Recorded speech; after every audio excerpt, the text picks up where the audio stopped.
नमस्कार, आप देख रहे हैं मेरा मीडिया। मैं हूं आपके साथ चंद्रा सिंह। स्वागत है आपका जोहार झारखंड में। चलिए रुक करते हैं अब तक की सुर्खियों पर।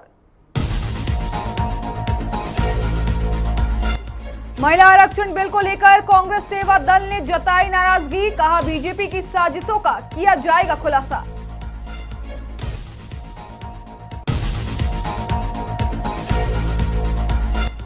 झारखंड मुक्ति मोर्चा महानगर समिति का स्वागत समारोह आयोजन। कार्यकर्ताओं को किया गया सम्मानित।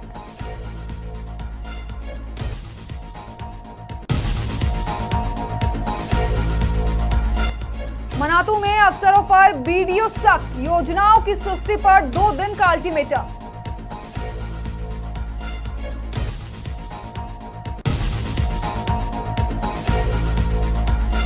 गोड्डा जिले के मेहरमा प्रखंड बन रहे सांस्कृतिक कला केंद्र में भारी अनियमितता। ग्रामीणों ने की जांच की मांग।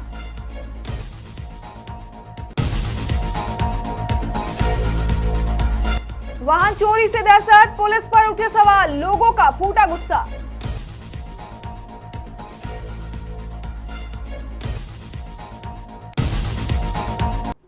अब खबरें विस्तार से। धनबाद जिला में झारखंड मुक्ति मोर्चा महानगर समिति की ओर से विवाह भवन में स्वागत समारोह का आयोजन किया गया। आयोजित कार्यक्रम में deputy mayor Arun Chauhan, JMM party के प्रवक्ता नीलम मिश्रा और नगर अध्यक्ष सहित कई सदस्य शामिल हुए। इस अवसर पर पार्टी के कार्यकर्ताओं को सम्मानित किया गया। वहीं मीडिया से मुखातिब होते हुए जेएमएम महानगर अध्यक्ष मंटू चौहान ने कहा कि निगम चुनाव में पार्टी से समर्थित 8 वार्ड पार्षद सदस्यों को सफलता मिली है। इसके साथ ही उन्होंने संगठन के विस्तार में पार्टी कार्यकर्ताओं से सक्रिय योगदान देने की अपील की। वहीं निगम चुनाव में जेएमएम समर्थित मेयर प्रत्याशी रहे चंद्रशेखर अग्रवाल की अनुपस्थिति पर सवाल पूछने पर नीलम मिश्रा ने बताया कि निजी काम की व्यस्तता के कारण कार्यक्रम में नहीं पहुंच सके।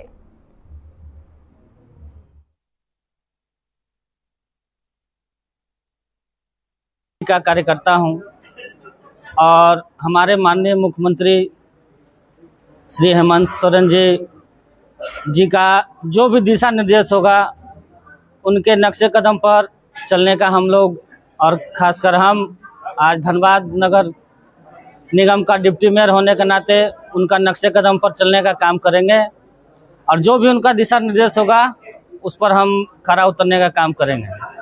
समस्या बहुत है, पानी की समस्या। एक बात बताइए, शहर की सरकार बन गई है लेकिन सफाई भी अभी मुकम्मल नहीं हुई, ऊपर से होल्डिंग टैक्स का शासन बढ़ा दिया। क्या कुछ कहिएगा? आप धीरे धीरे देख रहे होंगे कि जैसे ही नगर निगम बनकर गठित हुआ और बेंच बोर्ड बैठा तो सारे सफाई कर्मी नगर में घूम घूम कर अपने हिसाब से और पार्षदों के हिसाब से साफ सफाई करने में जुड़ गए हैं। जितने भी प्रत्याशी पार्षद जीते हैं और हमारे पार्टी से समर्थित डिप्टी मेयर झारखंड मुक्ति मोर्चा को इस बार धनबाद में मिला है। इसी खुशी में आज महानगर कमेटी की ओर से महानगर अध्यक्ष मंटू चौहान सहित तमाम पदाधिकारियों के सहयोग से एक भव्य कार्यक्रम आयोजन किया गया, जहां सभी कार्यकर्ताओं को सम्मानित किया गया। साथ ही साथ जितने भी पार्षद हैं उन्हें भी सम्मानित किया गया, डिप्टी मेयर को भी सम्मानित किया गया। साथ ही साथ जितने भी सीनियर लोग यहाँ आए हुए थे जिला से और जितने भी विंग्स के लोग आए हुए थे, सभी लोगों ने अपनी अपनी बातों को रखा। कांग्रेस सेवा दल की ओर से देश की जनता के बीच महिला आरक्षण बिल को लेकर बीजेपी की साजिशों का खुलासा किया जाएगा। ये बातें सेवा दल के नव नियुक्त प्रदेश सचिव सह प्रवक्ता विकास पाठक ने अपनी नियुक्ति के बाद कही। इस दौरान उन्होंने कहा कि महिला आरक्षण बिल के मुद्दे पर बीजेपी जनता को भ्रमित करने का प्रयास कर रही है, जबकि कांग्रेस हमेशा महिलाओं के अधिकार, सम्मान और राजनीतिक भागीदारी की पक्षधर रही है। उन्हें यह महत्वपूर्ण जिम्मेदारी कांग्रेस सेवा दल के केंद्रीय संरक्षक लालजी देसाई के निर्देश पर प्रदेश अध्यक्ष नवीन सिंह के द्वारा सौंपी गई है। इस दौरान उन्होंने कहा कि सेवा दल संगठन को जमीनी स्तर पर और मजबूत किया जाएगा और गांव-गांव जाकर लोगों को महिला आरक्षण बिल के पीछे की राजनीति से अवगत कराया जाएगा। किया गया तो हमने अपने सेवा दल की जो स्थिति थी, आप लोग ने भी जैसा बताया कि सेवा दल को उठने नहीं देते हैं लोग, ऐसी बात नहीं है। यदि हम मजबूत रहेंगे तो फिर हमको कोई रोक नहीं सकता है। इसी सेवा दल के मजबूत कड़ी को मजबूत करने के लिए हम लोगों ने हमारे पुराने साथी विकास पाठक जी को प्रदेश का सचिव सह प्रवक्ता मनोनीत किया है और इसी मुद्दे पे हम लोग आज यहाँ पे आप लोगों को बुलाए हैं। और विशेष बात, कौन कौन सा कार्य आप लोग करेंगे सेवा दल के तहत? सेवा दल के तहत हम लोग का 7 काम हम लोग करते हैं। 7 लेयर का सेवा दल का सिस्टम होता है। ये नहीं कांग्रेस कमेटी की तरह नहीं कि 25-50 जितने मन हुए कमेटी बना दो, वो ऐसा नहीं होता है। हम लोग का 7 लेयर पूरे प्रदेश में या जिले में या प्रखंड स्तर तक आप कहीं भी जाएंगे तो आपको 2 उपाध्यक्ष और 7 महासचिव मिलेंगे, नॉट मोर देन 7। और 7 का कार्य होता है एक के राष्ट्रीय नेतृत्व को, जिन्होंने मेरे जैसे व्यक्ति को कार्य करने का फिर से एक मौका दिया। मैं कांग्रेस में छात्र संगठन में रहा हूं, बरसों तक युवक कांग्रेस में रहा हूं, कांग्रेस पार्टी के कई प्रमुख नेताओं के नेतृत्व में जिला कमेटी में रहा हूं और आज ये प्रमुख जिम्मेवारी हमारे भाई जो झारखंड कांग्रेस सेवा दल के अध्यक्ष हैं नवीन जी, इनके माध्यम से मुझे मिला है। पलामू के मनातू प्रखंड सभागार में मंगलवार को बीडीओ मदन कुमार सुमन की अध्यक्षता में समीक्षा बैठक आयोजित की गई, जिसमें केंद्र और राज्य सरकार की विभिन्न जन कल्याणकारी योजनाओं की प्रगति का जायजा लिया गया। बैठक के दौरान योजनाओं की धीमी प्रगति पर बीडीओ ने अधिकारियों और कर्मियों को कड़ी फटकार लगाई।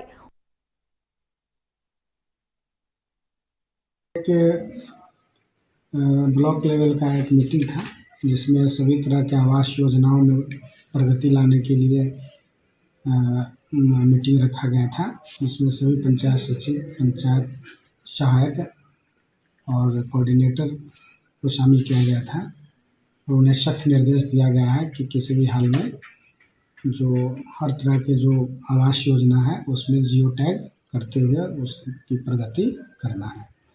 जियो टैग करते हुए उसका कंप्लीशन गोड्डा जिले के मेहरमा प्रखंड अंतर्गत दिसचुलका गांव में बन रहे सांस्कृतिक कला केंद्र के निर्माण कार्य में भारी अनियमितता सामने आ रही है।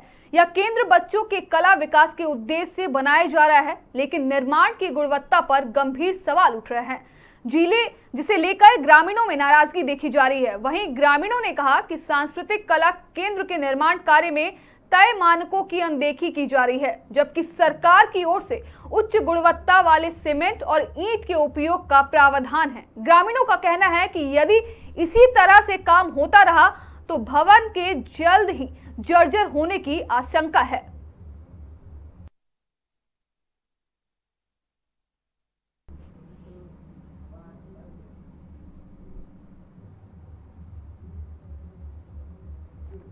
राज्य में लगातार बढ़ रही वाहन चोरी की घटनाओं ने लोगों में दहशत का माहौल पैदा कर दिया है। स्थानीय नागरिकों का आरोप है कि इतनी बड़ी संख्या में वाहन चोरी होना पुलिस की कार्यशैली पर गंभीर सवाल खड़े करता है। उनका कहना है कि कई बार थाना में शिकायत दर्ज कराई गई, लेकिन अब तक चोरों के खिलाफ कोई ठोस कार्रवाई नहीं हुई है। इससे लोगों का भरोसा कमजोर हो रहा है और अपराधियों का मनोबल बढ़ता नजर आ रहा है। लोगों ने चेतावनी दी है कि अगर जल्द सख्त कार्रवाई नहीं हुई तो स्थिति और गंभीर हो सकती है।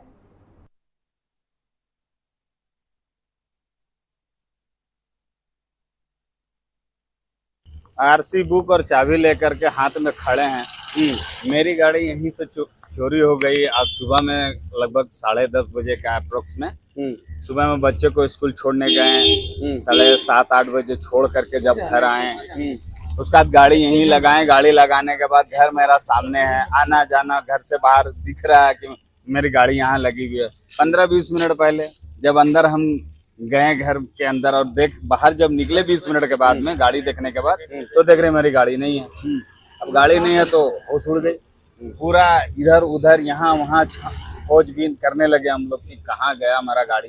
हो सकता है कि आगे भी छांव है, छाई लगा दिया होगा वहाँ पे गाड़ी, तो वहाँ भी नहीं दिख रहा।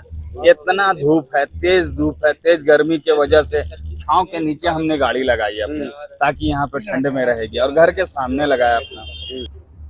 रामगढ़ में पुलिस अधीक्षक मनीष कुमार लोडियायत की अध्यक्षता में मासिक अपराध समीक्षा बैठक आयोजित की गई। बैठक में जिले के सभी पुलिस पदाधिकारियों को अपराध नियंत्रण को लेकर सख्त निर्देश दिए गए। एसपी ने लंबित मामलों के जल्द निष्पादन, वारंट और फरार आरोपियों की गिरफ्तारी में तेजी लाने को कहा। वहीं बलात्कार और पॉक्सो जैसे गंभीर मामलों में 60 दिनों के भीतर चार्जशीट दाखिल करने का निर्देश दिया गया। डायल 112 पर त्वरित कार्रवाई और 10 मिनट के भीतर रिस्पांस सुनिश्चित करने पर भी जोर दिया गया है।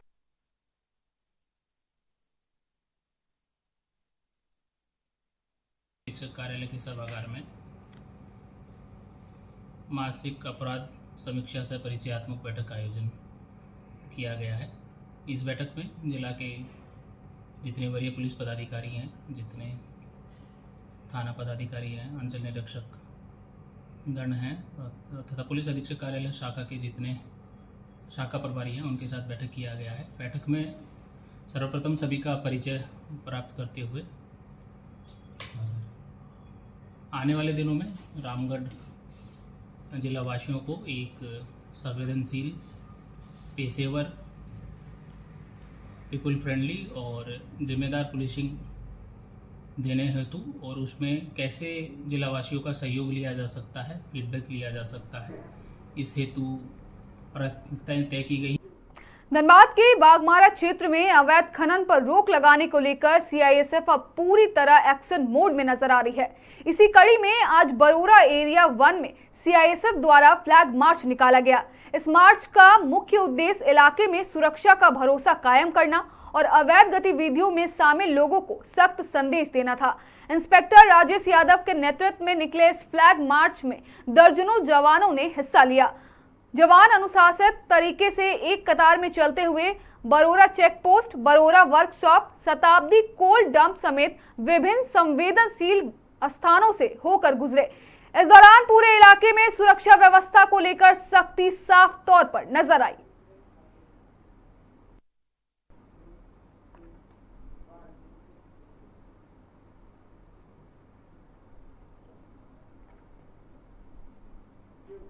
धनबाद के बागमारा क्षेत्र में जमीन विवाद को लेकर आरोप प्रत्यारोप का सिलसिला तेज हो गया है। मंगलवार की शाम हरियाणा निवासी दुर्गा प्रसाद रवानी, मंजीत रवानी और रंजीत रवानी ने अपने आवास पर प्रेस कॉन्फ्रेंस कर गंगा रवानी द्वारा लगाए गए भू माफिया के आरोपों को पूरी तरह बेबुनियाद बताया। रवानी परिवार ने कहा कि बागमारा अंचल के मौजा, छोटा मजलाडी, मौजा नंबर 66, नया खाता नंबर 67, प्लांट नंबर 320 में स्थित 1 एकड़ 27 डिसमिल जमीन उनकी पुश्तैनी संपत्ति है। उन्होंने बताया कि किसी कारणवश उनके पूर्वजों द्वारा वर्षों तक जमीन का रसीद नहीं कटवाया जा सका, जिसके चलते सर्वे के दौरान वह जमीन ऑनलाइन झारखंड सरकार के खाते में दर्ज हो गई। परिवार का कहना है कि इस जमीन से जुड़े सभी दस्तावेज जैसे रजिस्ट्री और दाखिल खारिज के कागजात न्यायालय में प्रस्तुत किए जा चुके हैं और मामला फिलहाल कोर्ट में विचाराधीन है। उनके वकील के अनुसार फैसला जल्द ही उनके पक्ष में आने की संभावना है। हरना निवासी गंगा रवानी, अवध रवानी, दो भाड़े का आदमी था। 4 आदमी मिलके जो हम लोग के ऊपर प्रेस कॉन्फ्रेंस किया है वो निराधार है। प्रेस कॉन्फ्रेंस करने वाले लोगों को पूछा जाए, चाहे जांच प्रतिवेदन किया जाए कि उन लोग का रोजी रोटी कहां से चलता है। आरोप क्या लगाया आपको? आरोप हमारा पर लगा है कि हमारा जो जमीन है उसका हमारा पास 68 का डीड है, खरीदा हुआ जमीन है, पैतृक संपत्ति है। उस जमीन को वो लोग गैरवाद साबित करने का कोशिश कर रहा है। और फिलहाल के लिए इतना ही। बाकी तमाम खबरों के लिए बने रहें मिरर मीडिया के साथ।